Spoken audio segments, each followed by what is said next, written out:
Welcome to Burlap Teachers. Enjoy the video. You start by confirming your Vivo supports split screen and by opening the two apps you plan to use. Once done, go to Recent Apps. You can also use the navigation gesture, long press Recent, or tap the split screen icon if visible. Do this because split screen takes the current and a second app from Recents. Preparing both ensures a smooth swap. Make sure to keep one app active while invoking the split action, so the system places it on top or left automatically. Now you refine the layout and behavior of both windows. Drag the divider to resize each pane, release where you want, and the system will snap. This matters for visibility and touch targets. If you need to swap which app sits above or left, tap the center handle or the swap button to reverse them instantly.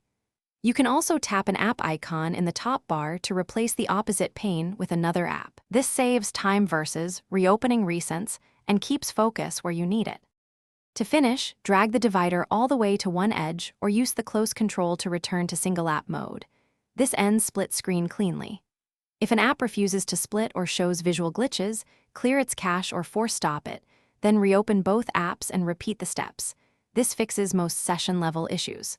Finally, remember some apps block split screen by design. In that case, use Vivo's floating window or picture-in-picture as a practical fallback, which keeps multitasking working. Thanks for watching. Consider subscribing if this video helped you.